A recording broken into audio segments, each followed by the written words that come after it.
Speaking of same age, Don Fischer has been the same age for his entire life, I think. I get older and he gets younger. I don't understand how this process has worked, but Don Fischer joins us now. Speaking of the devil, how are you, sir? Merry Christmas, happy Thank holidays, all that to you. Well, thanks, guys. I appreciate. Thanks for having me on a Tuesday. A little bit different than our norm, but I understand because of the holidays, everybody's schedule gets shoved around a little bit, and ours did too. And much appreciated to have me on Tuesday at 9:15 rather than 9 o'clock. We're grateful to have you as always. I hope you had a happy holidays, even though it was very, very cold. I know you have the family. Did you all you guys get together? Well, we have a 2 day extravaganza at the Fisher household for Christmas. Christmas Eve is my side of the family, which we had about 17, 18 people here for Christmas Eve. And then my wife's side of the family, we had about 30 for that side of the family on Christmas Day. So my wife, of course, took yesterday completely off, and as she should have. She does most of the work. I just sit there and greet everyone.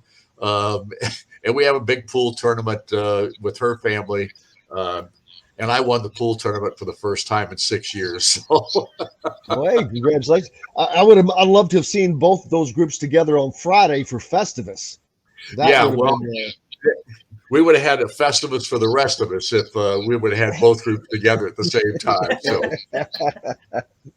So, well, good to have you back. Good to be getting back to some normalcy. Indiana getting ready to hit the road, and the easy part of the year is over for whatever easy part that you could talk about. But it's all conference play from here on out. Tough games, and they start on the road at an Iowa team that hasn't been great, but they haven't been bad, and they've got another 18-year player in Connor McCaffrey.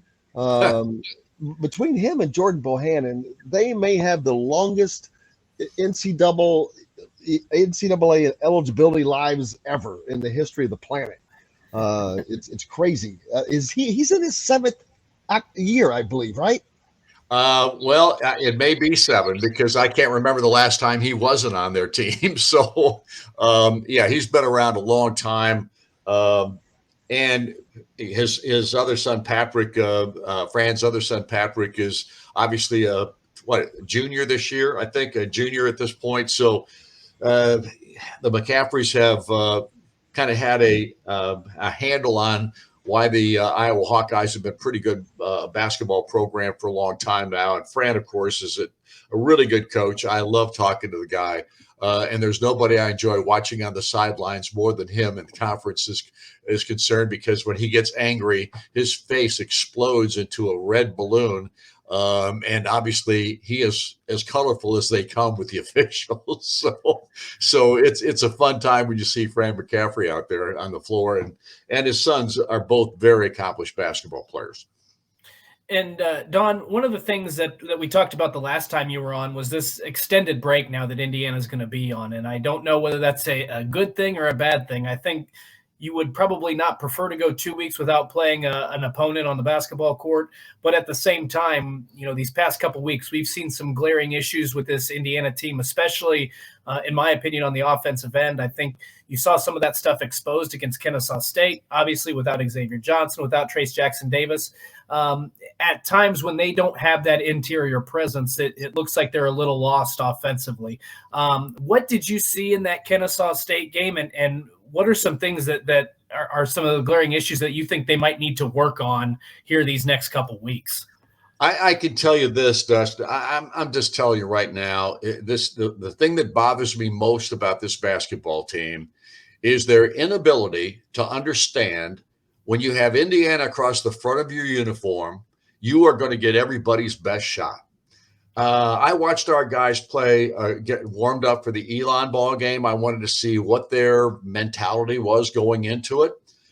I can't tell you I was pleased. I just wasn't. I watched them warm up, and there's guys jacking around out there, and they're yakking and having fun, which is okay. I understand that, but there's no understanding of how hard you're going to get hit by the opposition.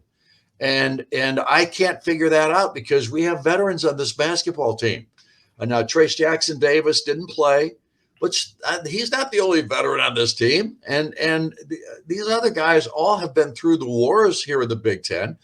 You know, when you walk out there as an Indiana basketball player, you're going to get the other team's best shot. That's just what it's all about. And it has been that way for my 50 years of doing Indiana.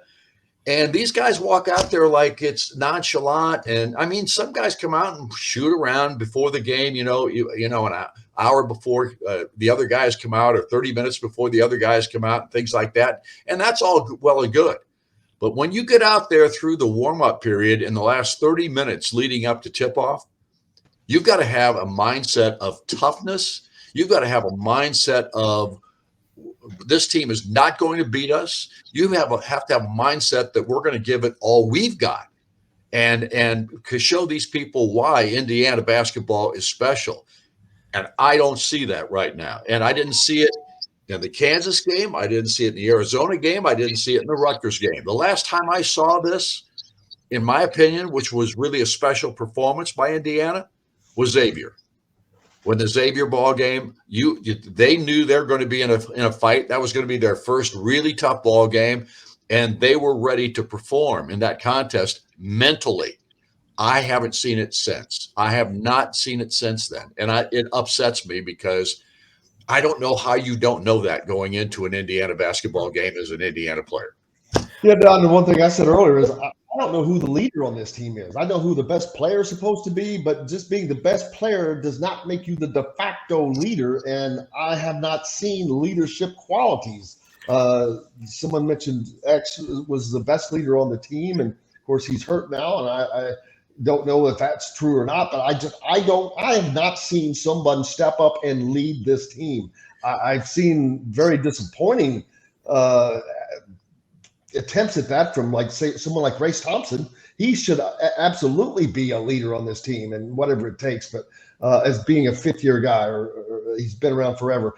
But we're just not seeing that, and I don't get it. I don't get the toughness, the lack thereof that you talked about. I don't get the lack of a fight, just from an internal competitive nature, much less of who you are, who you're playing for on your chest, and all that goes with that. It's been surprising and disappointing at the same time. No, there's no question. And here's the thing. The toughest player on this Indiana basketball team was Xavier Johnson, whether he was the best leader or not. But I will say this. I rarely saw him smiling out there in the court prior to a ball game or jacking around. He was ready to play.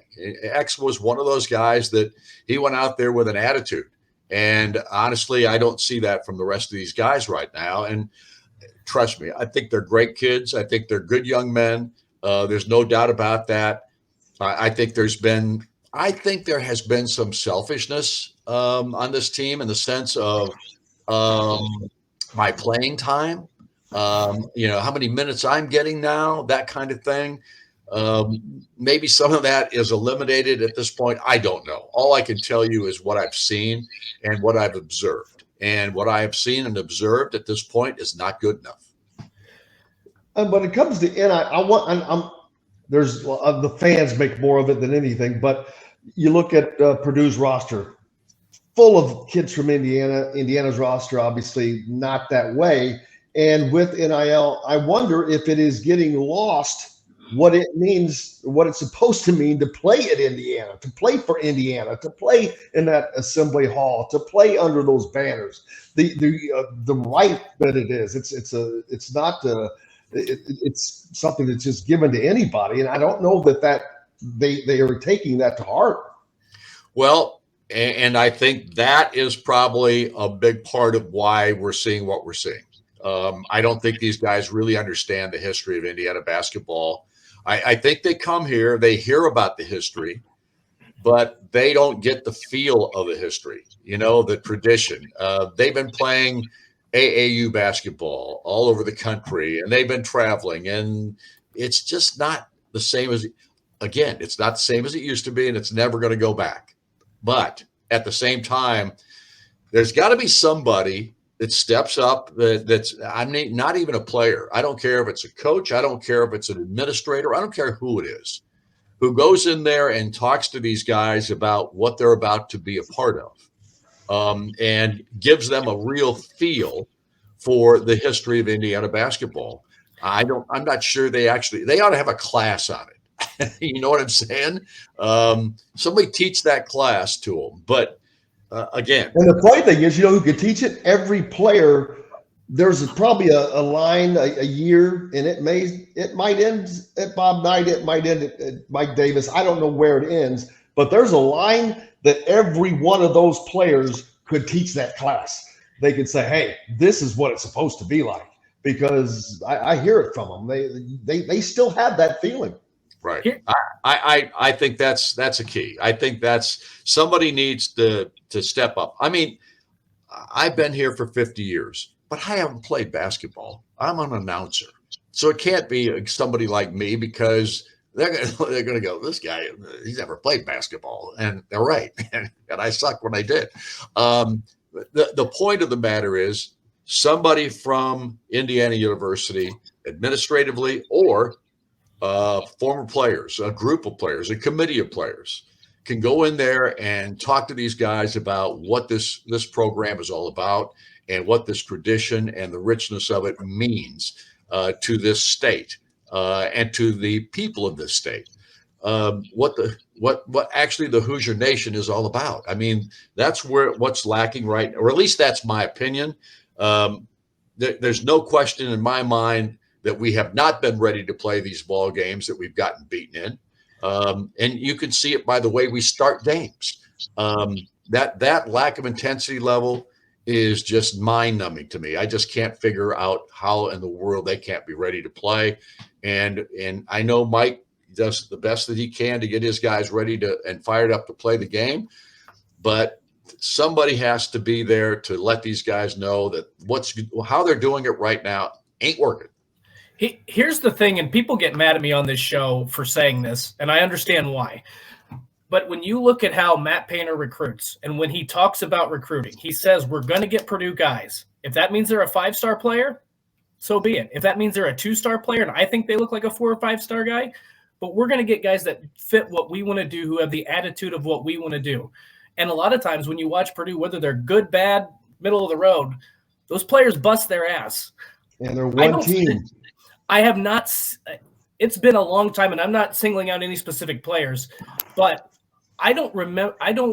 It's been a while since I remember seeing guys on Indiana's team that are willing to dive on the floor every single play, to bust their ass every single play for a 40-minute basketball game. And maybe I'm misremembering. It just doesn't seem like Indiana plays with the same attitude that they did in the Bob Knight era, and that should have been a staple. Purdue transitioned from Gene Katie to Matt Painter. I understand there's a one-coach thing there, but how in these last 22 years, 23 years, have they not gotten back to that? And that sort of understanding, like it doesn't make sense to me, because I think more than anything, if you had a 20-10 team, people at Indiana would be upset probably. But at the same time, if they're fighting hard, if they are a fun team to watch, Indiana fans would be okay with that. I guarantee it. And you just don't see that anymore. I can't argue. I mean, there's nothing that's being said in that regard that I disagree with. I just don't. I think these kids, young men, I think they struggle with the understanding of what this program's all about. And that's why I'm talking about somebody's got to step up and let them know. And they've got it. And it should have happened before the season started. But at the same time, it's not like you can't do it now. I mean, get in there, somebody that they would have to respect and have to understand that this guy's been through it. And he's somebody that's an alpha male type guy. I would say Joe Hillman would be or Ted Kitchell, one of those two guys would be the key guy to send in there and say, you guys aren't getting it done, and here's why. And here's how you get it done, because you got to change your mind, your thinking, and your mindset in regard to how you play basketball here at Indiana. Joe Hillman would be a great one, because he would not mince words, I promise you. tell exactly what it is. But one of the surprising things is, Don, you've got a guy at the helm in Mike Woodson who you would think would kind of embrace that. But I'm wondering if the years in the NBA and he has a group of advisors that are all NBA types, even though it includes Randy Whitman, a former IU guy. But it's a gigantic NBA presence, and I wonder if that is just clouding and diluting and just knocking out the other part that we're talking about. I can't speak for Mike Woodson. I mean, he's the coach, and I interview him, but that doesn't mean that that he's going to listen to me or anybody else. I mean, Mike's his own man. I know that, but I can't believe that he doesn't see it. And I think that he's probably in this 2-week period. And I'm going to go to practice a couple of times just to see what I see, and see how he's handling these kinds of things, because right now we're not getting it done. And I think it's all right up here between the ears. I really do. I think that's a big part of it. And somebody has to step up from a leadership standpoint on this team, and they've got to own this team. They've got to say, this is our team. It's not just Mike Woodson's team, or it's not just Indiana's team. This is our team. And there's a pride factor here, boys. And we got to figure this thing out. Whether we're going to win the Big Ten, or we're going to go to the Final Four, or we're going to go to the Sweet 16, or whatever we're going to do, we got to figure this out and do it the right way and do it the Indiana way. And if they do that, then I think they're going to have a chance. But if they don't, it's going to end just like we've seen all these seasons end here of late.